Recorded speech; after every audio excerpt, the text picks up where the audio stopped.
প্রেমিকাই কি মানসিক অত্যাচার চালাতেন সৃঞ্জয়ের উপর?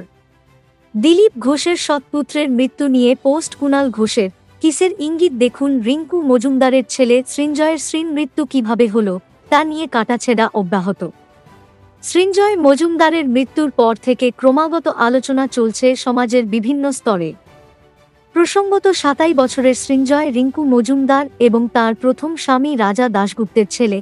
তথ্য প্রযুক্ত সংস্থায় কর্মরত সৃঞ্জয়ের মৃত্যুর পর মা রিঙ্কুর বাঁধ ভাঙা কান্না বহু মানুষের মনে প্রভাব ফেলেছে।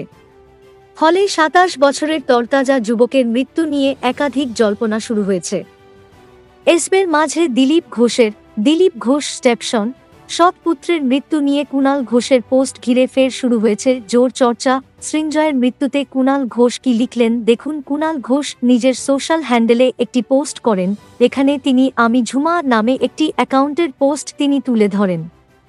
আমি ঝুমা পোস্টে ওই মহিলা যা লিখেছেন তাতে খানিকটা স্পষ্ট সৃঞ্জয়ের যে বান্ধবী ছিলেন তাকে নিয়ে কোনো সমস্যা তৈরি হয়। সৃঞ্জয়ের সঙ্গে তাঁর সম্পর্কের যে টানাপোড়েন শুরু হয় তার জেরেই রিঙ্কু মজুমদারের ছেলের এই অসময়ে মর্মান্তিক মৃত্যু জানা যায়। আমি ঝুমা প্রোফাইল থেকে যে মহিলার কথা উল্লেখ করা হয়েছে তিনি কি সৃঞ্জয়ের বান্ধবী এবং তার মানসিক অত্যাচারেই কি দিলীপ ঘোষের সৎপুত্র নিজের জীবনের ইতি টানেন, এমন বহু প্রশ্ন উঠতে শুরু করেছে। এসবের পাশাপাশি ছেলের মৃত্যুর পর রিঙ্কু মজুমদারকে এভাবে সোশ্যাল মিডিয়ায় কটাক্ষ করা হচ্ছে তা কেন হচ্ছে বলেও প্রশ্ন তোলেন কুণাল ঘোষ। প্রসঙ্গত মঙ্গলবার বিকেলে দিলীপ ঘোষের সৎপুত্র সৃঞ্জয় ওরফে প্রীতমের মৃত্যুর খবর মেলে। ময়নাতদন্তের পর জানা যায় সৃঞ্জয় আত্মহত্যা করেননি।